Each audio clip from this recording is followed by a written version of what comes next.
Jangan lupa like, komen, dan subscribe channel YouTube TVRI Bengkulu, serta nyalakan lonceng notifikasinya.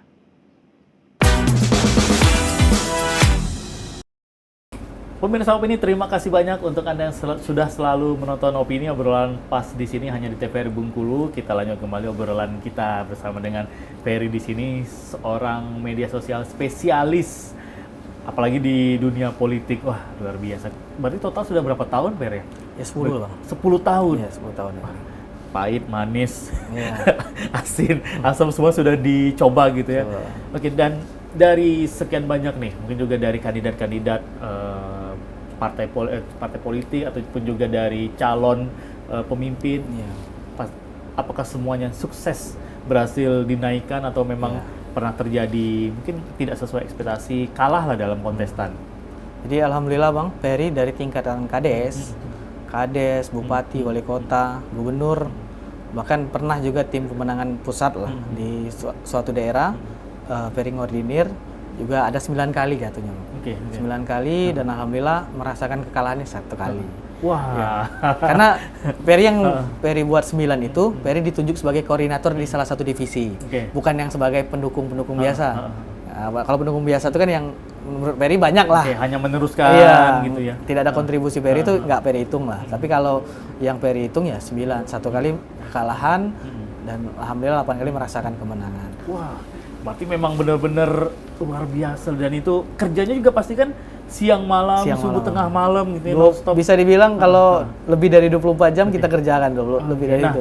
Selama ini kurang lebih 10 tahun ini, pernah mendapatkan ini nggak sih? Kayak tekanan-tekanan mungkin dari lawannya, oh tahu nih siapa sih tim media sosialnya, akhirnya mendapatkan serangan secara pribadi ya. Entah itu ke nomor pribadi atau mungkin juga dikirimin ke rumah segala macam, ancaman-ancaman lah gitu. Bahkan Ferry itu pernah Bang di BAP lah biasanya kan, di BAP Polres, karena dianggap dari tim sebelah, Ferry yang ngordinir black campaign yang ada di media sosial. Saya jelaskan, saya bermain sehat, saya seorang akademisi lah kampus. Memang basic saya juga, Ferry juga dosen juga kan, jadi memang saya lakukan ini berdasarkan akademik. Saya tidak akan melakukan black campaign. Dan saya jelaskan di BAP mana bukti yang menyatakan bahwa saya melakukan. Maksudnya sudah sampai sejauh itu orang memfitnah tim lawan untuk menjatuhkan, mengurangi kekuatan Ferry lah bahasa gitu. Tapi namanya politik itu biasa. Namun itu tadi kita harus mengatasinya dengan hal-hal yang aman. Ya memang kita komitmen dengan pejabatnya. Ferry kalau kontrak dengan pejabat saya sampaikan, saya hanya akan bermain di sini. Saya tidak akan bermain yang di ranah-ranah black campaign. Karena undang-undang yang mengatur ITE itu juga mengancam masa depan saya kan. Saya tidak mau menggadaikan itu dengan sesuatu hal, maka saya buat itu rule-nya. Oke, karena di sisi akademik juga Ferry menguasai itu, jadi akhirnya begitu ada problem seperti itu juga sudah tahu gitu. Dan pada saat penyampaian juga ke pihak polisi juga polisi, oh ternyata memang ini adalah biasalah di dunia politik kan, sikut menyikut, saling menjatuhkan, saling fitnah-fitnah segala macam lah gitu. Berarti sampai ke level itu ya, sampai dipanggil polisi. Tapi tetap sampai sekarang karena sudah menikmati dunia ini. Ya, itu tahun-tahun 2018 lah, itu 19 pilkada 2019 itu. Oke, nah kita masuk nih Fer, tentang media sosial untuk para pejabat atau elit politik ini. Nah, otomatis kan masyarakat akan menilai nih Fer, wah sibuknya ini hanya live sosial media atau hanya memposting terlalu aktif sosial medianya, sehari bisa sampai 10 postingan. Atau 1 bulan bisa sampai ratusan postingan. Otomatis masyarakat nantinya akan menilai fokusnya di media sosial nih tidak memikirkan kebijakan apa yang dilakukan untuk masyarakat. Nah jadi Bang, kalau Ferry coba andai-andai, kalau Ferry ini adalah pejabat, kepala daerah, maka sekarang kan eranya penyesuaian, karena setelah pemilihan kan ada tim baru, ada tim lama. Nah kalau syarat utama Ferry adalah siapapun kepala dinas yang mau bertahan, kalau dia bisa bermain media sosial, saya akan pertahankan walaupun dia tim lawan. Karena itu kuncinya, Bang. Mencari orang yang punya kualitas di bidang dinasnya, punya pemahaman di dinasnya yang sesuai, linear dengan keilmuannya, dan juga dia bisa bermain media sosial. Terserahlah dia mau tim siapa, dia akan saya andalkan. kalau saya mau posisikan sebagai pejabat kepala daerah. Karena kenapa? Sekarang memang sudah era media sosial. Menyampaikan program kerja, visi, misi, gagasan itu harus di media sosial juga. Maksud itu tidak menyampingkan media konvensional yang ada. Tapi ini karena temanya media sosial, maka media sosial itu adalah wajib. Namun itu tadi perlu diingatkan etikanya. Karena kenapa? Kalau kita tersandung di media sosial, maka sanksi sosial akan melekat lama sekali. Rekam jejak digital itu awet dan abadi. Betul. Maka dari itu hati-hati betul kalau kita memposting. Maka dari itu tim media sosial yang dibentuk dia harus dilatih. Dan Ferry juga alhamdulillah mungkin nanti akan membintekkan tim medsos pemerintahan di salah satu kabupaten untuk agar mereka paham kalau ini adalah kegiatan politik walaupun pemerintahan. Maka dijaga hal-hal yang berbau politiknya, baik warnanya, visualisasinya, gagasan, ciri khas dan apapun tentang ini. Maka penting untuk menghindari sanksi-sanksi sosial yang akan menimpa para pejabat. Oke, jadi seperti kalau berarti kan sekarang itu kan sudah mengarah ke kepala daerah influencer dalam tanda kutipnya. Nah, apakah ini juga nanti akan menjadi norma baru nih untuk perpolitikan yang ada di Indonesia ini? Tolak ukurnya dari banyaknya follower misalnya, eksis atau tidaknya di media sosial gitu. Sebenarnya itu sudah terjadi sejak 2019, tapi memang tidak kencang. Sekarang makin jelas bahwasanya kualitas media sosial juga menentukan arah pilkada di pilpres dan pilkada ataupun pileg di 2024-2025 ini. Maka dari itu, ya setiap kepala daerah, siapapun yang menjabat amanah masyarakat, dia juga sudah wajib bermain media sosial. Walaupun itu sekelas lurah, camat, mereka sudah harus bermain.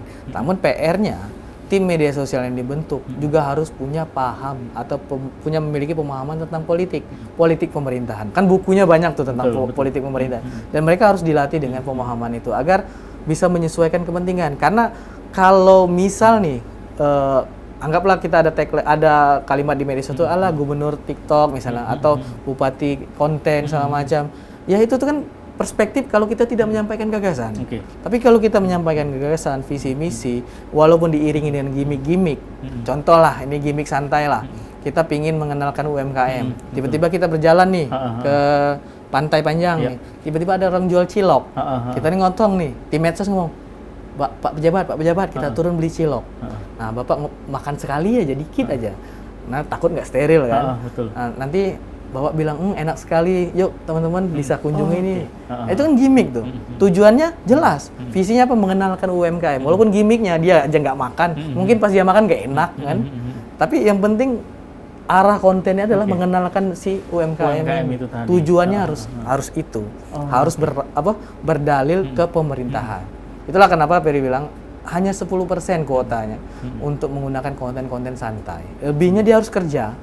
Boleh lihat ya tadi kan kita karena kiblat senternya adalah KDM, boleh lihat medsos KDM seperti apa. Benar. Kerja semua tuh. Betul benar ya. Nah, kalau dari 3 pondasi ini antara gagasan terus juga gimmick ini tadi, nah mana yang menjadi pondasi utama nih? Mana yang lebih penting nih? Satu kesatuan, Bang. Dia memang tidak bisa lepas. Gimmick, visi misi dan gagasan itu harus dikemas dalam satu paket. Contoh nih, Abang pejabat nih punya program operasi gratis kanker misalnya. Abang tidak buat gimmick dalam konten promosi, orang nggak akan kena. Misalnya nih gimmicknya, Abang datang ke daerah, ayo ikut saya ke sini, mohon maaf saya tidak bisa karena saya kanker, nangis-nangis dulu. Tenang, saya obati dengan program ini. Kan gimmick. Dan itu lebih cepat lakunya, Bang. Ketimbang Abang cuma polos, Assalamualaikum, kita ada program operasi gratis. Betul ya. Orang akan skip. Karena pas Assalamualaikum aja sudah 3 detik. Apa dia nih, informasi nggak penting katanya. Itu. Kalau kita datang ke masyarakat langsung ada adegan masyarakat yang memang nangis karena memang real asli sakit, langsung kita ngomong, ayo saya bantu berobat secara gratis. Itulah akan langsung tersampaikan pesannya ke masyarakat gitu. Karena konten yang baik adalah by design. Kita yang harus ini. Makanya sebelum ke lapangan, pejabat yang tim publikasi ini harus menyusun apa yang akan dia buat.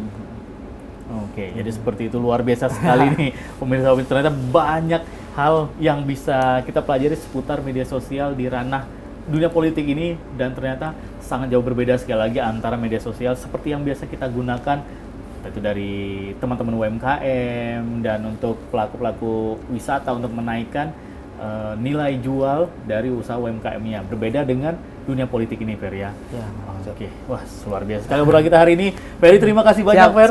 Tanpa terasa ini sudah saatnya kita harus berpisah di episode kali ini. Sehat terus, sukses terus, dan semakin banyak juga memberikan informasi-informasi juga ilmu seputar media sosial di ranah dunia politik yang pasti sangat berbeda sekali dengan media sosial pada umumnya gitu ya. Mulai dari penggunaannya, terus juga trik-triknya agar bisa FYP. Oke. Dan pemirsa Opini, jangan lupa tonton terus Opini, obrolan pas di sini hanya di TVRI Bengkulu. Dan akhirnya kita harus pamit undur diri dulu kali ini, dan saya Iqbal Fatwa pamit undur diri dulu. Wassalamualaikum warahmatullahi wabarakatuh. Sampai jumpa.